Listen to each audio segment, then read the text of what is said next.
Et bienvenue mesdames et messieurs à cette édition du journal et merci d'avoir choisi Ignota Télévision pour vous informer. Et tout de suite, le sommaire. 2 morts et 4 blessés, tel est le triste bilan d'un accident survenu l'après-midi de ce samedi 23 janvier 2021. Un arbre est tombé sur un minibus au niveau de l'avenue Ukapinda à l'arrêt de bus Ville Golf. Les blessés ont été secourus par les jeunes et les morts acheminés à la morgue. Nous irons à la cité minière de Kipouchine où les fidèles de quelques églises ont décidé d'assainir certains lieux publics. C'est une activité qui s'inscrit dans le cadre de l'opération Oussa. Mesdames et messieurs, encore une fois, merci de nous avoir choisis pour vous informer.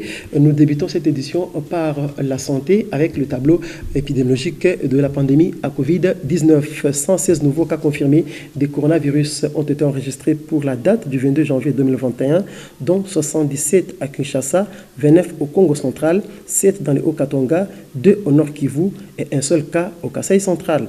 Le secrétariat technique du comité multisectoriel de lutte contre le coronavirus rapporte également qu'il y a eu 7 nouveaux décès contre 28 nouvelles personnes guéries. Ainsi, le cumul des cas depuis le 10 mars 2020, date du début de la pandémie à Covid-19 en RDC, est de 21 713 cas confirmés, 14 903 personnes guéries et 654 décès. C'est au cours de la séance plénière sous fond de tension qui s'est tenue vendredi 22 janvier qu'une motion de censure contre le Premier ministre a été déposée au bureau d'âge de l'Assemblée nationale.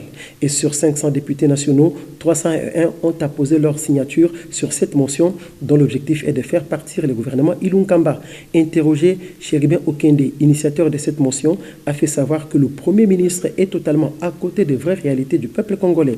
La mégestion, la corruption et autres antivaleurs caractérisent le gouvernement Ilunkamba et le peuple souverain primaire a du mal à se retrouver, a conclu Chéribin Okende, député national d'Ensemble pour la République.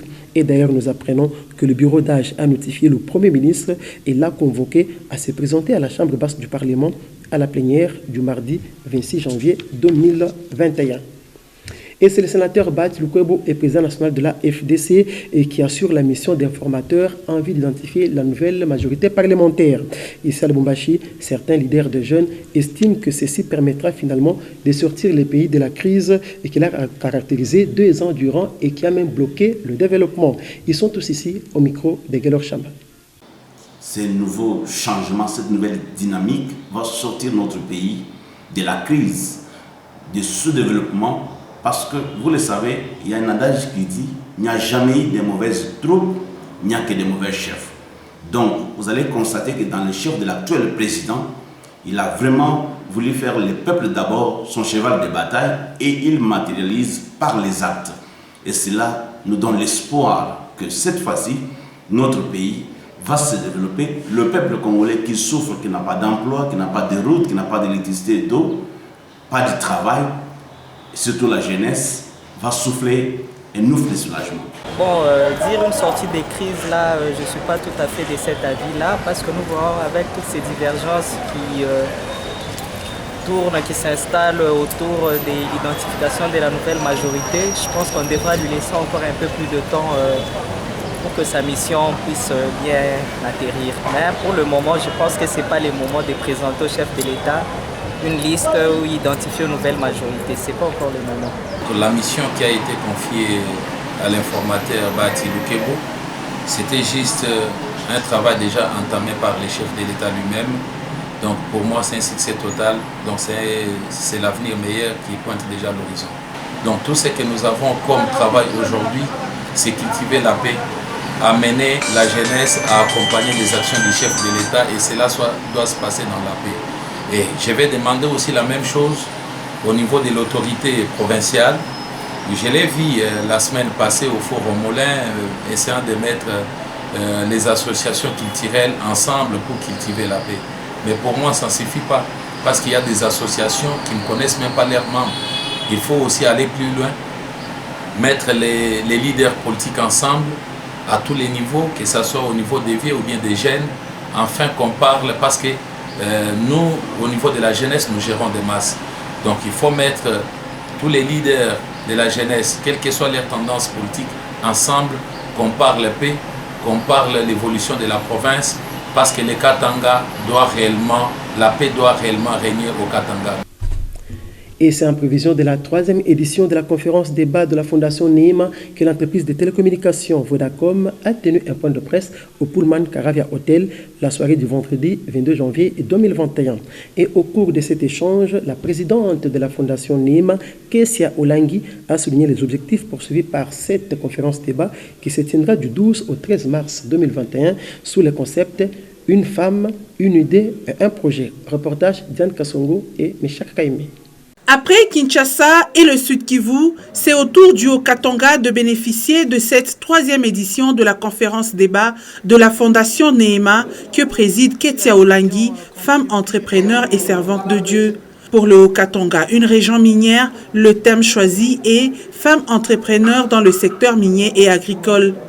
La présidente de la Fondation Neema compte réussir sa mission en aidant la femme haut-katangaise à développer le domaine agricole et à s'intéresser aux mines, d'où elle compte sur l'appui de plusieurs avec cette innovation. L'objectif de la conférence, c'est réussir grand, réussir ensemble. Nous avons voulu innover ce concept, c'est-à-dire n'est pas aller en solo, parce qu'en travaillant seul, on n'aboutit pas à un résultat qu'on veut.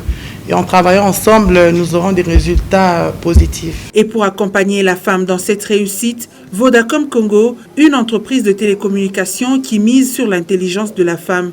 Billy Makela est directeur marketing de Vodacom. Dans la politique de Vodacom International et Vodacom Congo, nous mettons un accent très particulier sur l'émergence de nos femmes. Raison pour laquelle nous sommes associés à la Fondation Neema pour accompagner cette vision qui va essayer de motiver nos femmes du Haut-Katanga, les pousser à cet esprit d'entrepreneuriat, tout en les orientant comment faire et comment bénéficier de leur intelligence dans l'entrepreneuriat. Mais nous ne pouvons pas le faire sans le soutien de vous, abonnés. Armand Kitenge, fin stratège et innovateur social de la Fondation, a au cours de ce point de presse détaillé de manière technique l'approche 2021 qui est des femmes, des idées et des projets, tout en saluant la présence de Vodacom. Il est évident de plus en plus, et le monde le démontre, les chiffres le démontrent, que quand les femmes s'enrichissent, l'impact social est beaucoup plus important. C'est pour ça que nous avons pensé qu'il était important que les femmes ne ratent pas l'opportunité. Il y a 2 opportunités en ce moment dans le cadre du code minier. Il est prévu que 5% de toutes les grandes sociétés appartiennent à des Congolais. Et la Fondation Neema a dit, je voudrais être à mesure d'être l'entité qui va développer l'ambition chez les femmes de pouvoir capter les 5% dans l'actionnariat des grandes entreprises minières. Une autre mission de Neema est aussi d'apporter le soutien à ceux qui ont perdu le sourire et ceux qui vivent dans le désespoir. Et pour le mois de mars prochain, plusieurs orateurs sont attendus. C'est entre autres Abi Touré, Guy Chibamba et Mami Ilela, toujours à Lubumbashi. Et le procès en flagrance sur le braquage d'un changeur de monnaie qui a eu lieu ici à Lubumbashi est à sa 3e audience foraine vendredi 22 janvier 2021. Et tous les 4 présumés ont été auditionnés, mais dans leur déposition, ils ont plus chargé leurs 2 complices qui courent toujours. Ce procès se déroule dans l'enceinte du bâtiment du 30 juin et la cause a été renvoyée à lundi 25 janvier prochain. Suivez ce reportage. C'est par l'audition des prévenus qu'a débuté la 3e audience du procès en flagrance sur le braquage d'un changeur de monnaie à Lubumbashi. Le ministère public s'est adressé au prévenu Rachidi Kazembe pour savoir le rôle qu'il avait joué dans ce braquage et combien a-t-il reçu.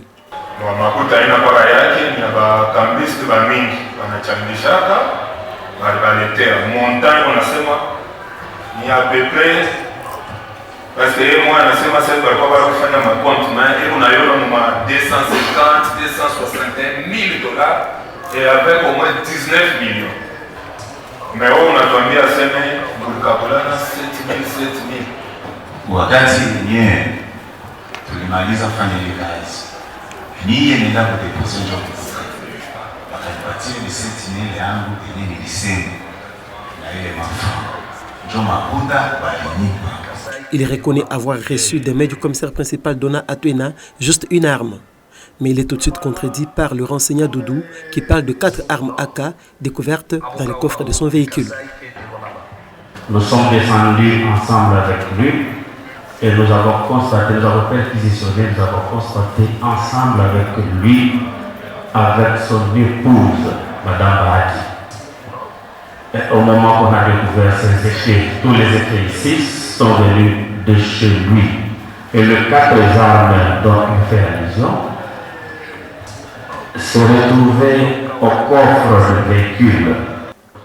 Tous les prévenus, à savoir Désiré Chombo, Rachidi Kazembe, Donna Atwena et Bahati Foura, étaient assistés de leur conseil face à la partie civile Chimpanga Moana Emmanuel.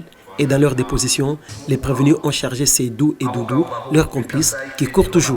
Et comme je le disais à l'entame de cette édition, quelques fidèles des différentes églises de la cité minière de Kipushi se sont décidés d'assainir certains lieux, objectif qui s'inscrit dans le cadre de l'opération Oussafi ce samedi 23 janvier 2021.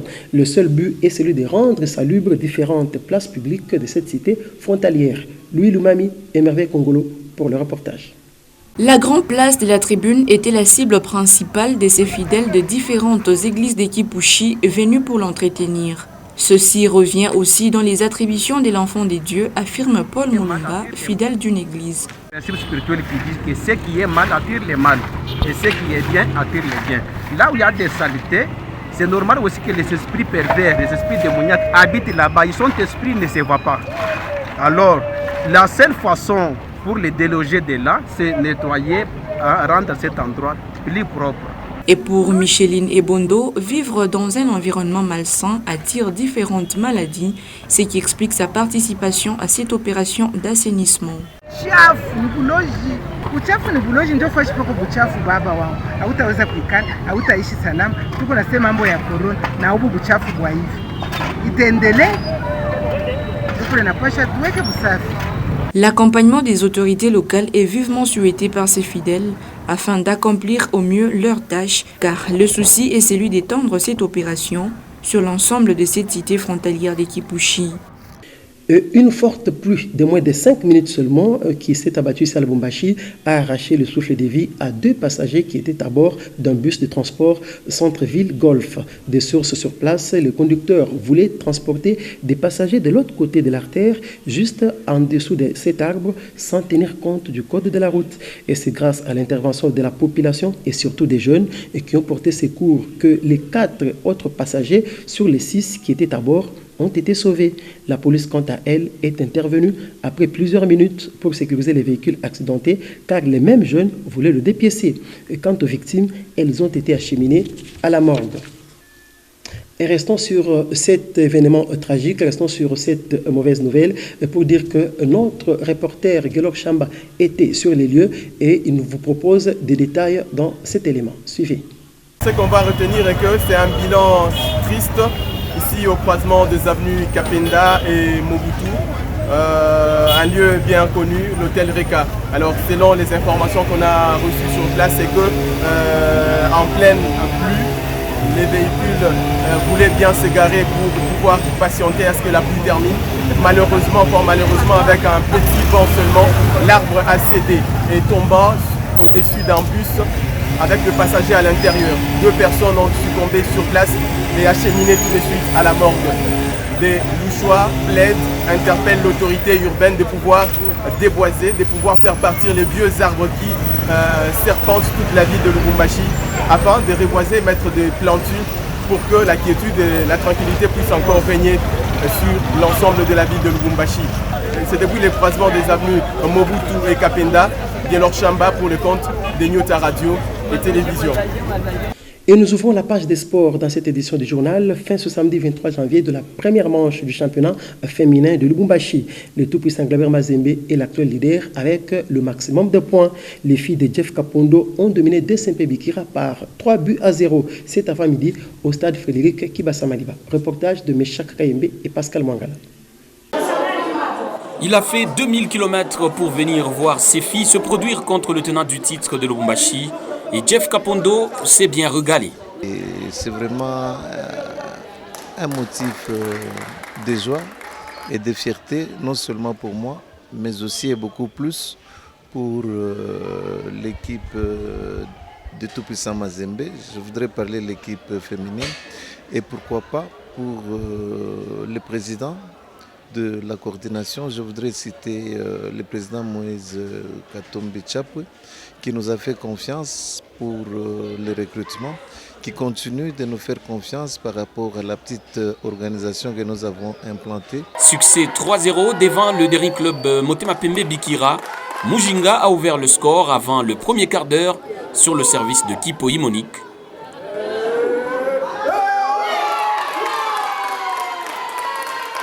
La Dossard 17 de Mazembe ne sait pas que faire des passes.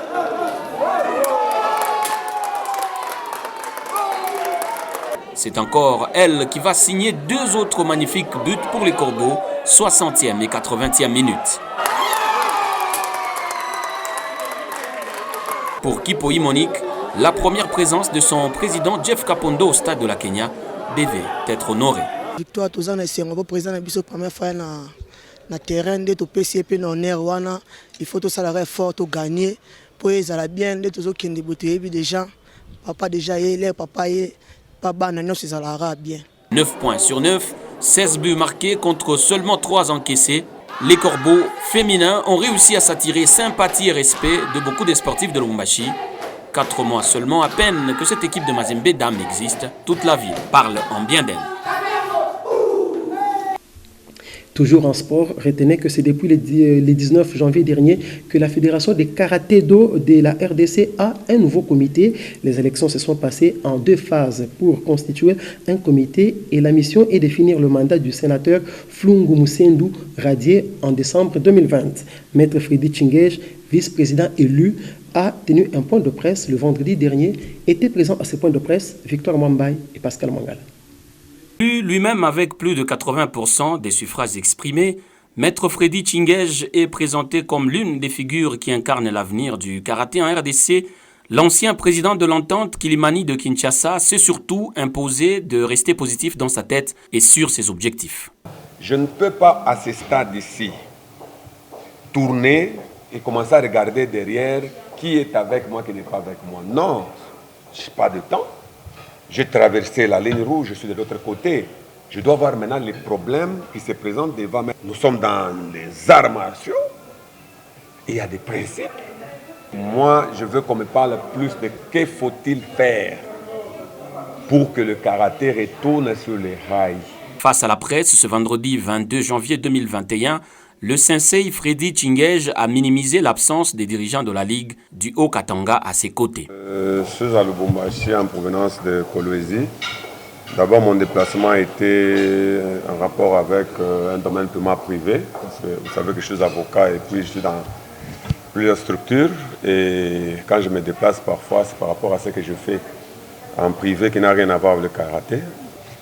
Il y a un principe général qui dit tout ce qui n'est pas défendu est permis. Alors, allez-vous me dire que ce que je fais ici est défendu? Vous devrez me produire un texte qui défend, que je tienne un point de presse sans être accompagné par mon épouse. Donc, ce qui n'est pas défendu est permis. Et c'est aux côtés de Maître Miguel Bouba, un ancien champion du monde de karaté, que Maître Freddy Chingej a tenu sa conférence de presse. Pour le désormais vice-président de la Fédération de karaté-do de RDC, les conflits qui ont longtemps régné dans le karaté congolais en général et en particulier dans l'espace Katanga n'ont fait que freiner les karatékas. Une chose qu'il compte décourager avec la dernière énergie. Mesdames et messieurs, je vous propose à présent à suivre notre rubrique Lu pour vous. Lu pour vous, c'est le condensé des articles contenus dans votre journal La République qui paraît à Kinshasa. Lu pour vous, c'est dans une présentation de Pascal Mangala.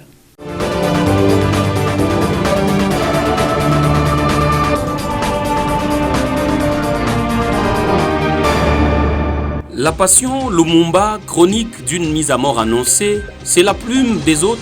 Rubrique consacrée sur la page 8 du journal La République numéro 1098, paru à Kinshasa le vendredi 22 janvier dernier. Bienvenue à tous à votre Lu pour vous sur votre chaîne. Et c'est encore Colette Brockman qui raconte l'histoire. La fête est bien finie au lendemain du 30 juin. Le général Janssens, commandant en chef de la force publique, écrit sur un tableau noir « Avant l'indépendance égale après l'indépendance ». soldats et officiers se rebellent. Joseph Désiré Mobutu est nommé colonel et chef d'état-major. Le 14 janvier, le colonel Marlière, conseiller de Mobutu, envoie un message codé à Elisabethville via Brazza, demande aux Juifs, Moïse Tchombe, d'accueillir Satan Lumumba. La commission d'enquête parlementaire belge a conclu en 2001 que certains membres du gouvernement belge et d'autres acteurs belges avaient une responsabilité morale dans les circonstances qui ont conduit à la mort de Patrice Lumumba. Économie, sur la page 5, l'ONG de Century dévoile les dessous du business nord-coréen en RDC.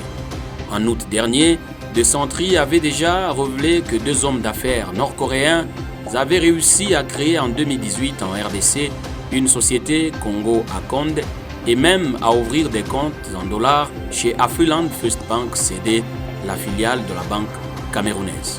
Selon l'ONG, cela constituait une violation des sanctions américaines qui interdisent de fournir des services bancaires en dollars à des entreprises contrôlées par des Nord-Coréens, mais aussi de l'Union européenne et de l'ONU qui interdit la construction des statues nord-coréennes à ses États membres. Au Katanga, une session extraordinaire convoquée pour examiner les pétitions contre les membres du bureau est à lire sur la page 6. La décision portant convocation des députés pour cette cause porte la signature du directeur administratif.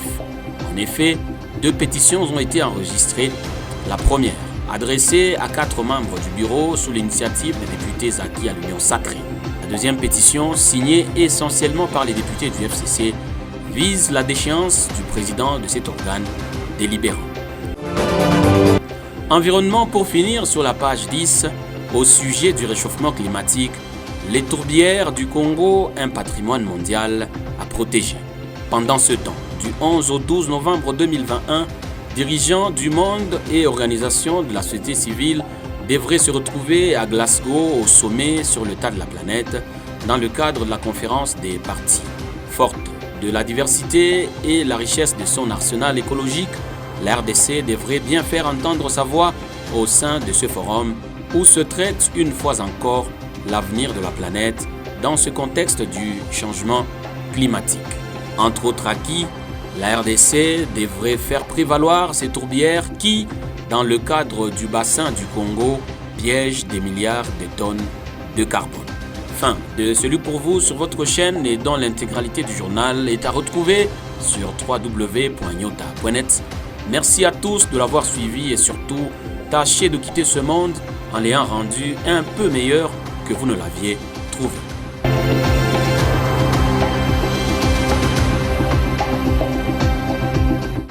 Mesdames et messieurs, c'est par cette rubrique Le pour vous que prend fin ce journal. Merci de l'avoir suivi, mais retenez que la deuxième vague de la pandémie à Covid-19 est plus violente que la première. La prudence reste donc de mise. Continuez à observer les mesures barrières pour vous protéger et protéger aussi les autres. Merci et au revoir.